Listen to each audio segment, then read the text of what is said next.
Good afternoon, everybody. Happy Monday to all of you. Let me begin, if I can, just by you can sort of see it with some of the banners and the large fish out in front of the State Department, that this is a big week for the department, because on Thursday and Friday we're going to be hosting our third Our Ocean Conference, which we started 2 years ago with the meeting that took place in Chile, interrupting this, and now this will be the final one for me as secretary. But happily, other countries have viewed this as an important enough initiative that for the next 3 years, there are hosts who will be announced at the meeting on the weekend, on Thursday and Friday. We have almost 40, I think it's about 40 ministers, foreign ministers, about 25 or so environment ministers. That is a large contingent of ministers who are coming here because of the global interest and commitment to this endeavor. And I think it's going to be a very important set of substantive, impressive announcements that will be made in the course of those 2 days. One of the reasons for this is that this is an issue that literally affects everybody on the planet. And it should be at the top of the global agenda, and that is where President Obama and the State Department are trying to put it in the course of these last 3 years. Second, let me make a quick comment about good news, because obviously we know we live in a turbulent era, and too often there are one challenge or another about conflict that unfortunately doesn't bring good news. But I believe it's important to note a very important humanitarian accomplishment from late last week. I was going to mention it, but it was so late or early in the morning in Geneva that I didn't. But on Friday of last week, the last 280 members of the exiled Iranian opposition group, the Mujahideen Khalq, or MEK as they're known, were moved out of Camp Liberty in Iraq, and their departure concludes a significant American diplomatic initiative that has assured the safety of more than 3,000 MEK members whose lives had been under threat. And as everybody remembers, the camp they were in had on many occasions been shelled. There were people killed and injured. And we have been trying to figure out the way forward. Well, the last 10 years have been filled with reminders of this challenge. I first became involved in this effort when I was in the Senate, and that is why during my first year as secretary, I appointed Jonathan Weiner, one of my longest serving and most trusted advisors, as our emissary to find a way to help the MEK be able to leave Iraq. After steady progress over a period of months, I visited Tirana earlier this year, and I discussed with the Albanian government how to assist in facilitating the transfer and the resettlement of the last group of MEK members from Camp Liberty. Albania has a proud tradition of protecting vulnerable communities, as it did during the Kosovo conflict, and in sheltering large numbers of Jews during World War II. I'm very grateful that in this case, too, Albania was willing to play an important humanitarian role. I also want to thank the governments of Germany, Norway, Italy, the UK, Finland, and other EU countries for helping to save the lives of the MEK. And this is a major humanitarian achievement. I'm very proud that the United States was able to play a pivotal role in helping to get this job done. Now, finally, I'd like to take just a few moments to review with you the latest developments in Syria and I think you all are familiar with the agreement itself, but let me just quickly kind of summarize what Russia and the United States agreed on, which is a plan that we hope will reduce violence, ease suffering, and resume movement towards a negotiated peace and a political transition in Syria. Now, the key elements of the plan, just so everybody is very clear about it, are first, the resumption of a nationwide cessation of hostilities that excludes only al-Qaeda affiliate al-Nusra and Daesh. Now, this renewed cessation of hostilities went into effect today, our time, not our time, but today, about noon our time, at sundown in Syria a few hours ago. And the earliest reports are that there's some reduction in violence, as well as a few reports of fighting here and there, though it is far too early to draw any definitive conclusions, and I am not drawing any definitive conclusions. I will say that there is a report that just crossed my desk from Reuters that the Syrian Observatory for Human Rights said that major conflict zones in Syria were calm after the ceasefire took effect at 7 p.m. on Monday. Their quote is, "Calm is prevailing." The director said, giving an early assessment. I repeat, early assessment. And there will undoubtedly be reports of a violation here or there, I'm confident, but that's the nature of the beginning of the ceasefire almost always. The second thing that we agreed on is that humanitarian assistance needs to begin to flow. Now, that can take a day or two or so. It depends, but the UN has indicated that they are prepared and preparing to take those deliveries in. And it is important, and a very important part of this equation, that access to humanitarian goods take place. That includes all of the embattled neighborhoods of Aleppo over a period of time. Now, we spent a lot of the last few weeks developing very specific arrangements to enable the passage of aid to Aleppo through the two main access points, Costello Road and the Ramusa Gap. I don't think I have to spell out for you how urgent this assistance is. In some cases, literally the difference between life and death for tens of thousands of people. Third, we provided a provision that as long as there is a sustained period of reduced violence, and increased humanitarian access, and by that we mean 7 consecutive days, the United States and Russia will set up a joint implementation center to facilitate coordinated military action in response to the threat posed by al-Nusra and Daesh. Now, under that arrangement, as soon as U.S.-Russia strikes begin, then the Syrian regime will be prohibited from flying combat missions over areas in which the legitimate opposition is present, or al-Nusra present, as defined by the map that has been agreed upon between Russia and the United States with the regime's consent, according to Russia. Now, these areas have been clearly and jointly defined by our experts. What this would mean is it would take Syrian warplanes and their barrel bombs out of those skies and prevent the regime from doing what it has done so often in the past, which is to bomb a civilian apartment or hospital and claim that in doing so they were really targeting al-Nusra. And I would hope that everyone who has deplored these kinds of attacks, and that should be everyone, period, is going to support the effort to bring these assaults to an end by virtue of providing for the calm and allowing these 7 days of reduced violence to take place. Now, I want to be clear.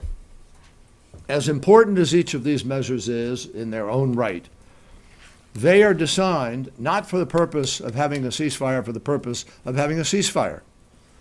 They are designed in order to provide a period of calm that restores some sense of seriousness, of purpose, to the Russian effort and the willingness of Assad to go to the table and negotiate.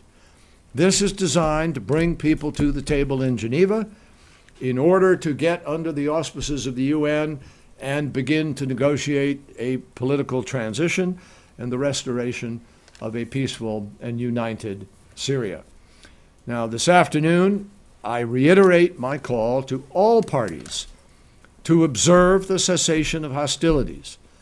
This is an opportunity for Syria, an opportunity for all of the people who have been under siege.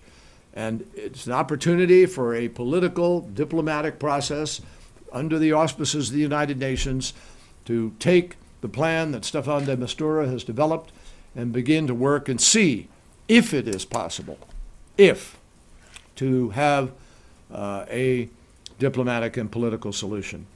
I want to praise the opposition's courage in embarking on this arrangement and call on them to separate themselves from al-Nusra in those areas where intermingling has been a problem. And to everybody concerned, I emphasize that every element of this arrangement is based on the reciprocal actions that need to be taken, not simply the promises that have been made. Promises are one thing. It's the actions that will define whether or not this will be able to come together. If there is no compliance with the cessation of hostilities and no fulfillment of the principle of humanitarian access, then this arrangement, including the Joint Implementation Center, will not go forward. Now, I want to be clear as well that for all of the doubts that exist, and we know there are many, there will be challenges in the days to come. We expect that. I expect that. I think everybody does. But despite that, this plan has a chance to work. We know that Russia has stood up in the person of the Foreign Minister Sergei Lavrov and said that Assad has agreed to this plan. And they have obviously joined us in accepting responsibility for trying to put this into place. And we know that in Syria, as writ large, the desire for an end to the killing and the suffering is widespread. So there are a lot of people who will welcome an Eid gift of the moment of moving back from the daily destruction and inhumanity that has characterized Syria for the last 5 years. We know that the international community, including leading Arab countries, Turkey, Iran, Russia, Europe, and the United States together, have all come together on a set of principles aimed at reducing the violence and making possible a Syrian-led political transition. And we know that the cessation of hostilities that went into effect last February did provide a glimpse of what a better future could look like. People returned to the streets for a while, went to cafes. They were able to even demonstrate on occasion. And they were able to go to work and attend school without fear until people resorted back to the habits that we're trying to end. Over the weekend, I read a story that referred to the U.S.-Russia plan as, quote, flawed and full of caveats. And I have to say to all of you, sure, this is less than perfect. This is perhaps one of the most complicated places in the world. But let me ask you, flawed compared to what? Compared to nothing? Compared to daily violence that absolutely guarantees a future of even more violence and possible sectarian explosion in the region? What we have been seeing in Syria day after day, week after week, month after month is a lot worse than flawed. And it has been, it remains a profound human tragedy and a stain on the international community's ability to be able to bring people to a table to try to negotiate an outcome for something where everybody knows there is no military solution. There's just escalation, if kinetic is the route people choose to go.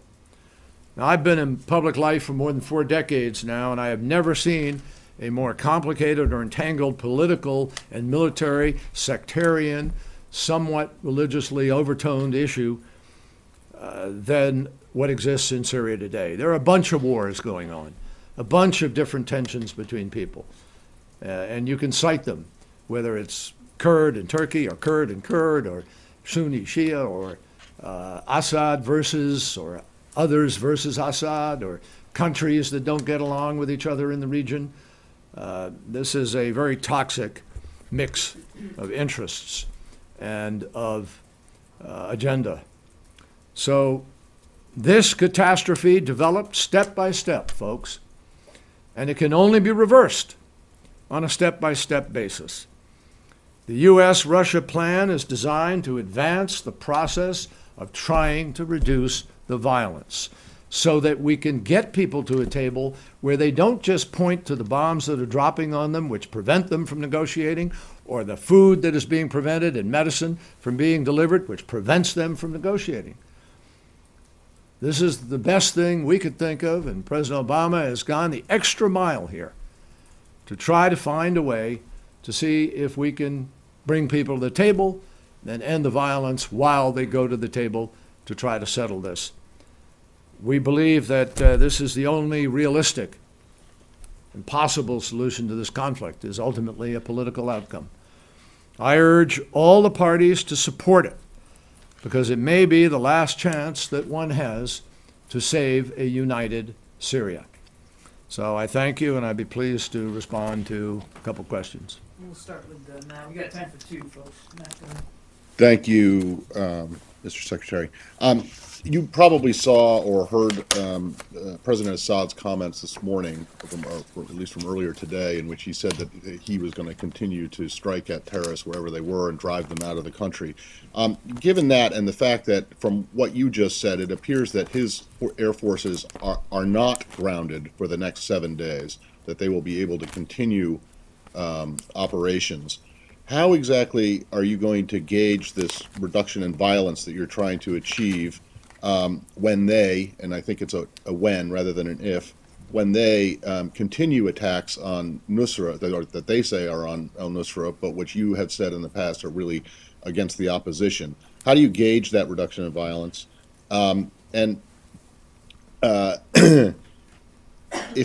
If you can't do that, I'm not sure. Can you explain how the next 7 days is supposed to be different from the last 7 months? And then, Yeah, if you are able to gauge a reduction in violence, it's okay, and the JIC gets set up. What is the consequence for a violation after that period? Is it just that the JIC dissolves and there is no more U.S.-Russia cooperation? Thanks. If what?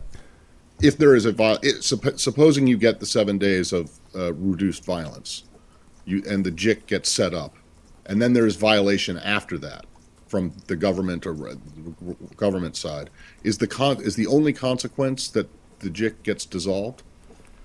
No. Well, let me go through each of those. First of all,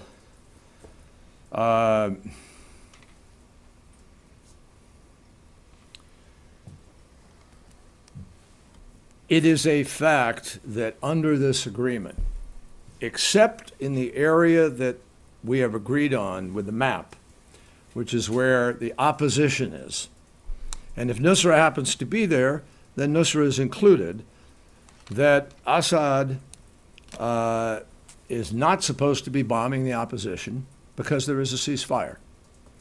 Now, he is allowed and will be able outside of that area after, if the JIC gets set up, to target Nusra, but that will be on strikes that are agreed upon with Russia and the United States in order to go after them. So the issue is the 7 days, which you've raised. And during these 7 days, there is a demand that there be a reduced level of violence and calm and access. And that is to the satisfaction of each of the parties, satisfaction of Russia, satisfaction of the United States.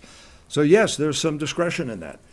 And if we deem that Assad is using these days in order to continue the practice that I just cited of pretending to go after Nusra but bombing the opposition, we don't have 7 days of calm, folks. And so Russia here plays the critical role. Russia needs to make it absolutely clear to him that they want the 7 days and that he needs to abide by that. And if we have serious questions about it, we'll raise it with them. And we will not have 7 days of consecutive calm, and therefore we will not get to the Joint Implementation Center. Now, if we get to the Joint Implementation, and again, I want to repeat, Russia said Assad has agreed to this ceasefire and he has agreed to the terms of this agreement. So we need to see that, and we will measure that over the course of the next days. And finally, once the JIC, the Joint Implementation Center is working and functional, then there is a method for resolving within the JIC these questions about a violation and what has happened. It will not terminate it automatically immediately. That process can play out, but at any time, and there is a clear clause in the agreement, that either party believes this is being violated and the other side is not acting in good faith, either party has the ability to simply withdraw without and terminate the arrangement. So there has to be a display of earnest, good faith effort to try to make this work. And we will judge that very quickly, I think. I mean, already our teams are continuing the efforts within the Geneva cell, which has already been established. I'm told the meetings today were very productive, very professional, very constructive, and they're talking about how they proceed in the next days. And we will see what happens with respect to the next 7 days. But Russia has a very clear responsibility. We also have a very clear responsibility with respect to the opposition. And we've been having those discussions with the opposition. This is a time for them to separate from Nusra and to make it clear that they do believe in trying to put to test the political process. This is a test. Can you get to Geneva? Can you put together a legitimate political negotiation, which can only happen in the context of a reduction in the level of violence? And we'll see where it goes. We're going to measure it every single day, and we'll see where we are.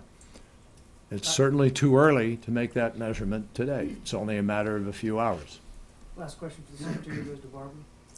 Thank you. I wanted to ask you a bit more about separating between al-Nusra and the opposition. You said there would be zones that have been set up, but the fact is that there's a lot of intertwining between opposition groups and al-Nusra, and these are the most effective military alliances. So what steps will be taken to persuade the opposition to pull back from that? And just with regards to what you were saying about the test of the political process, and it's related to this question of the opposition, I mean, does this arrangement, do you sort of accept the idea that Syrian regime will go into talks in a stronger position? Because if the US and Russia join together to hit the Syrian regime's most effective enemies, that's ISIS and al-Nusra, and at the same time the opposition holds its fire, that will in effect be the result of how the ceasefire ends up. Well, it's a good question, and let me be very clear in my answer to the second part of it when I come to it. But first, let me just say that in terms of the separation, you're absolutely correct that in some places there has been what people have been referring to as marbleization of opposition with al-Nusra. And yes, al-Nusra has been, quote, effective, but al-Nusra is al-Qaeda. Al-Nusra is a sworn enemy of the United States of America and of the Western world, of the Allies, and of others in the region. And they have an external plotting entity that is plotting as I speak for attacks against some of our allies, friends, and ourselves.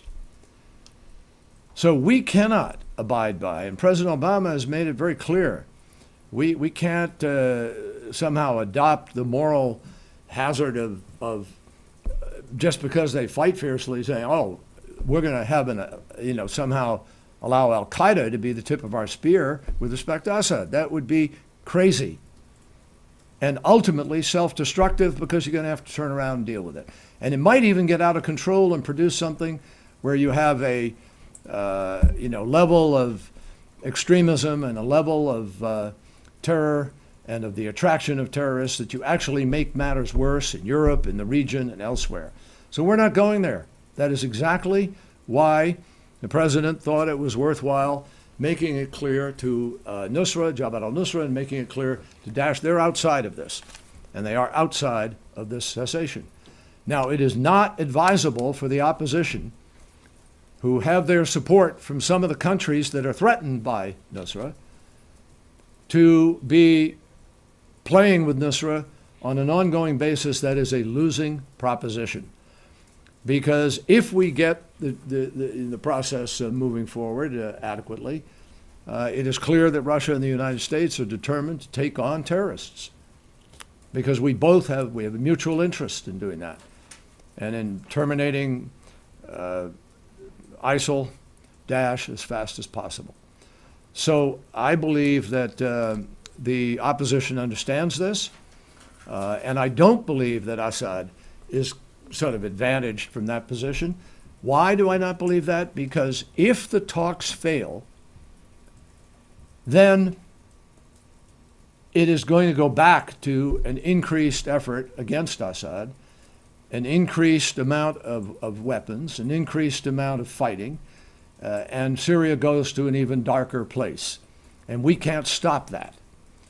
That's what we've told the Russians. That's what we've told people in the region, that the danger of where Syria is going is that it gets beyond the ability to create a united and hold together a united and non-sectarian and a secular Syria, which can pull itself together, hold itself together.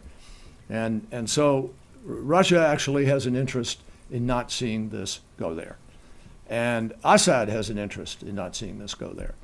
And if the talks fail, if there's an inability to pull together over a period of time, by the way, it's not going to happen overnight. That's a long and difficult negotiation. But if there is a way to find a way forward to have a political resolution here, that is the best way for everybody to push back against the terrorists and to hold together a united Syria. And so, the basic equation confronting Assad doesn't change because he holds some new territory in the north of Aleppo or the south of Aleppo or somewhere else. It doesn't change. So what? He holds it. The fundamental issue is still going to be, how do you make peace? How do you unite Syria? How do you bring these people together, no matter where they are, and stop the fighting, except against the hardcore terrorists who've been designated? So I believe that there is no great advantage. As we've seen for 3.5 years, everybody's always fighting for that last moment of advantage. And then you have a ceasefire. Does the fundamental equation change? No, not in the least.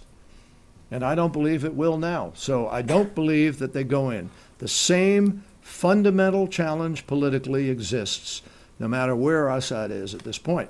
Now, it may be harder for Russia or Iran or somebody to persuade Assad to take steps, but if this war is going to end, he's going to need to take steps. And I believe President Putin and others in the region understand that. Now, with respect to Syria regime, that answers the second part of the question. So, can you clarify something super quick, Mr. Secretary? You said that it's not advisable to the opposition to be playing with Nusra.